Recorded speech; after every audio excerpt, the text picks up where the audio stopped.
Hello friends, welcome to the new episode of my channel. আমি Prince এবং এই ভিডিওতে বেশ কয়েকটা ব্যাপার নিয়ে কথা বলবো। একদম প্রথমে মূলত একটা ট্রেলারের রিভিউ করবো, যেটা এই মাত্র এসছে মিথ্রি মুভি মেকার্সের ইউটিউব চ্যানেলে। গুড ব্যাড আগলির তামিল ট্রেলার অলরেডি চলে এসছে। তো এটা বলা যেতে পারে অজিত কুমারের একটা অনেকদিন পরে বিগ কমার্শিয়াল মুভি হতে চলেছে। এবার এটার যে টিজারটা আমার মোটামুটি ঠিকঠাক লেগেছিলাম, সেটা নিয়ে কথাও বলেছিলাম। ট্রেলারটা কিন্তু আমার মোটামুটি লেগেছে, খুব একটা আহামরি লাগেনি। যেটা ভালো লেগেছে সেটা হচ্ছে অ্যাকশন, যেটা অজিত কুমারের সব সিনেমাতেই খুব ভালো থাকে। সেই ফাস্ট ফেস্ট একটা গল্প এগোতে থাকবে, ধাপাধাপ ধাপাধাপ অ্যাকশন হবে, গল্প এগোতে থাকবে, পুরো অজিত কুমারী সিনেমার প্রথম আর শেষ কথা। তো সেরকম ধরনেরই ট্রেলার হয়েছে। ভিলেনে চমক রয়েছে, ভিলেনকে বেশ ইমপ্রেসিভ লাগছে, এই অবধি ঠিক আছে।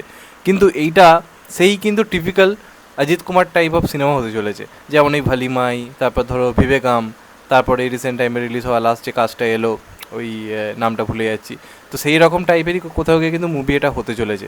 একদম সেই যে ইউনিক কিছু রুটেড গল্প সেরকম টাইপের নয়। অজিত কুমার বহুদিন ধরে এই ধরনের সিনেমাই করে যাচ্ছে, একটু হলিউড স্টাইলের মেকিংয়ের সিনেমার মধ্যে শুধুমাত্র মারধার অ্যাকশান হবে, গল্প এগোতে থাকবে ফটাফট ফটাফট, এছাড়া কিছু গল্পের কিছু নেই। সেরকম ধরনের সিনেমা কিন্তু অজিত কুমার করে যাচ্ছে। একমাত্র লাস্ট বিদ্যামূরচিটা ভালো ছিল, কিন্তু সেটারও যে স্টাইলাইজেশনটা করেছিল সেটা মাস অডিয়েন্সের খুব একটা পোষায়নি, যে কারণে সেভাবে ওয়ার্ক করেনি।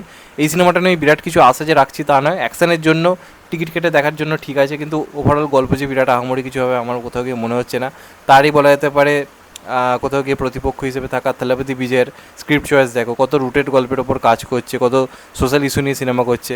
অজিত কুমার কিন্তু সেই কোথাও গিয়ে সেই সলমান খানের মতোই হয়ে যাচ্ছে ব্যাপারটা, যে নিজের ধরনটা চেঞ্জ করছে না। তো দেখা যাক, সিনেমাটা নিয়ে আশাবাদী রয়েছি। তবে টিজার যতটা ভালো লেগেছিলো, ট্রেলার আমার খুব একটা কিছু আহামরি লাগেনি, মোটামুটি লেগেছে। এই লুক অ্যান্ড ফিলটা ঠিক আছে, ভালো লাগছে, ব্যাস এইটুকুই। এছাড়া আহামরি কিছু খুব একটা আমার লাগেনি। এবার দেখা যাক লাস্ট অব্দি কেমন হয়, সিনেমা কেমন সেটা দেখেই বলতে পারবো। সে কারণে একদম খাজা হবে এই কথা আমি বললাম না। সিনেমাটা আসুক, দেখে অবশ্যই জানাবো কেমন লাগলো। তোমাদের কেমন লেগেছে ট্রেলারটা অবশ্যই জানাতে ভুলো না। এরপরে মূলত কথা বলবো ইয়াস দাশগুপ্তার আপকামিং মুভি আরি টাইটেল ট্র্যাক নিয়ে কথা হবে, যেখানে আমরা মৌসুমী চ্যাটার্জি এবং ইয়াসকে দেখতে পাবো মা এবং ছেলের ভূমিকাতে। তো এটার কিন্তু প্রথম গানটা আমার খুব ভালো লেগেছিলো। এইবার যে টাইটেল ট্র্যাকটা এসছে, পুরোপুরি মা ছেলের বন্ডিংগুলোকে যেভাবে তুলে ধরেছে গানের মধ্যে, সেটা কিন্তু সত্যি ইমপ্রেসিভ। অনিন্দ্য চট্টোপাধ্যায় গানটা লিখেছে, মিউজিক দিয়েছে। সেই ধরনের গান ভালো কম্পোজ করে, ভালো মিউজিক দেয়। অনেকদিন পর সেই গানে তার যে ম্যাজিকটা কোথাও গিয়ে সেই গানটাতে পেলাম। এবং যেটা ভালো লাগলো কি, ইয়াস দাশগুপ্তর পারফরমেন্স, মানে মৌসুমী চ্যাটার্জির মতো একজন এত বড় একজন অভিনেত্রীর সামনে ইয়াস তার ছেলে হিসেবে যে ধরনের পারফরমেন্স দিচ্ছে, যেরকম এক্সপ্রেশন দিচ্ছে ইমোশনাল মোমেন্টগুলোতে, একে অপরের সিন যখন দেখতে পাচ্ছি, সে কিন্তু বারবার প্রমাণ করছে সে অভিনয় পারে, ইন্ডাস্ট্রি ইউজ করতে পারে। এটাই বারবার কিন্তু বলেছি। তো ইয়াস দাশগুপ্ত নিজের অভিনয়ে অনেকটা পরিবর্তন এনেছে, তাকে এখন আগের থেকে অনেক আমার বেটার লাগে। আশা করব বড় বড় প্রোডাকশন হাউসগুলো তাকে নিয়ে ভাববে, তাকে নিয়ে কাজ করবে। আমার মনে হয় লাস্ট বলা যেতে পারে অঙ্কুশ ইয়াস, এই দুজনই পারফেক্ট হিরো পোটেন্সিয়াল রয়েছে বাংলার মধ্যে। এদের দুজনকেও যদি আমরা সময়ের সঙ্গে সঙ্গে ইউজ না করি, তাহলে সেটা খারাপ হবে। তো ওভারঅল গানটা আমার ভালোই লেগেছে, শুনতে খুব সুন্দর লাগছে গানটা, ভিডিওটাও খুব সুন্দর হয়েছে। এবার দেখা যাক আলটিমেটলি সিনেমাটা কেমন হয়। তোমাদের এটা নিয়ে কিরম আশাবাদী অবশ্যই কিন্তু কমেন্টে জানাতে ভুলো না। আর গানটা সারেগামা বেঙ্গলি মানে ইউটিউব চ্যানেলে অলরেডি চলে এসছে। এবার মূলত কথা হবে সিকান্দারের আজকের ডে 6-এর বক্স অফিস কালেকশন নিয়ে। তো এই সিনেমাটা কিন্তু আস্তে আস্তে ক্রমশ ওয়াশ আউটের দিকে এগোচ্ছে, যত দিন যাচ্ছে কালেকশন ক্রমশ খারাপের দিকে এগোচ্ছে। আগের দিনে মাত্র 5 থেকে 5.5 কোটি কালেকশন এসেছিল। সলমান খানের সিনেমা রিলিজের পঞ্চম দিনে বা ষষ্ঠ দিনে এতটা ডাউনফল খুব একটা দেখতে পাওয়া যায় না। তো সেরকমই দিন আসছে। এরপর যদি সলমান খান না ভাবে, নিজেকে নিয়ে যদি না সিরিয়াস হয়, তাহলে কিন্তু এরকমই কালেকশন আসতে থাকবে। সলমান খানের 2 বছর আগে যে সিনেমা 200 কোটি করছিল, সে একই টাইপের সিনেমা কিন্তু আস্তে আস্তে 120 কোটি 100 কোটিতে নেমে আসছে। যদি এইভাবে কাজ করতে থাকে, তাহলে কিন্তু 100 কোটি হওয়া কদিন পর থেকে কিন্তু খুব চাপের হয়ে যাবে, কারণ ফ্যান্সরাও সলমান খানের উপর কিন্তু বিশ্বাস হারাচ্ছে। আজকেরও কালেকশন খুবই কম, মাত্র 3.5 থেকে 4 কোটি হতে পারে। তো যে হোলটা ধরে রাখার দরকার ছিল, সেটা খুব একটা ধরে রাখতে পারলো না, এবং এটাই স্বাভাবিক ছিল। মোটামুটি এটাই আমরা আশা করা যায়। সলমান খান বলে তাও কোনো রকমে উতরে গেছে সিনেমাটা, 100 কোটি প্লাস কালেকশন হয়েছে, কিন্তু এটার যা বাজেট, এই সিনেমাকে মানে ফ্লপ হওয়ার হাত থেকে কেউ বাঁচাতে পারবে না, জাস্ট ইম্পসিবল। সেকেন্ড সপ্তাহে খুব একটা কিছু কালেকশন হবে না, কারণ রিভিউ জঘন্য এসছে, আর সিনেমাটা সর্বত্র অ্যাভেলেবেল। তো দেখা যাক কী হয়। এরপর সলমান খান নিজের কেরিয়ার নিয়ে সিরিয়াস হয় নাকি এই ধরনেরই সিনেমা করে, কারণ সিনেমার পরবর্তী নাম যেটা গঙ্গারাম, আমি খুব একটা আশা রাখতে পারছি না সলমান খানকে নিয়ে। তো চাইবো তার একটা গ্র্যান্ড কামব্যাক হোক। এই বক্স অফিস দেখে সত্যি মনটা খারাপ হয়ে যাচ্ছে। সলমান খানের সিনেমা ঈদ রিলিজের প্রায় 6-7 দিনের মধ্যে 3-4 কোটি করে কালেকশন দিচ্ছে, শো বন্ধ হয়ে যাচ্ছে বিভিন্ন জায়গাতে। আই থিঙ্ক এবার মানে ভাবার সময় এসছে। তো দেখা যাক লাস্ট অবধি কী হয়। তোমাদের কী মত অবশ্যই জানাতে ভুলো না। এরপরে কথা হবে SSMB 29কে কেন্দ্র করে, যেটা রাজামৌলি এবং মহেশ বাবুর বলা যেতে পারে বা ইন্ডিয়ান সিনেমার বলা যেতে পারে সব থেকে বড় প্রজেক্ট, 1000 কোটির প্রজেক্ট, এই নিয়ে কোনো সন্দেহ নেই। তো এটার হয়তো খুব শীঘ্রই একটা প্রোমো আসতে পারে, এমন তথ্য কোথাও গিয়ে উঠে আসছে। এবং যেমন আমরা RRR এর ক্ষেত্রেও দেখেছিলাম যে একটা অ্যানাউন্সমেন্ট প্রোমো তারা করেছিল, সেটা বেশ ইমপ্রেসিভ ছিল। এটার ক্ষেত্রেও তারা কিন্তু সেরকম একটা প্ল্যানিং করছে।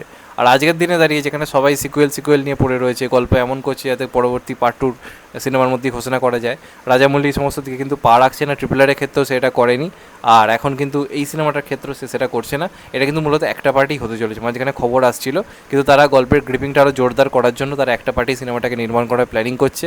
এটা একটা ভালো সিদ্ধান্ত। বাহুবলীর ক্ষেত্রে দরকার ছিল বলে বাহুবলী 1-2 হয়েছিল, তাই বলে সে কিন্তু তার সব সিনেমাতে কিন্তু এই ফর্মুলা ইউজ করেনি। টাইম নিচ্ছে, কিন্তু একটা করেই সিনেমা, যেটা একটা ভালো দিক।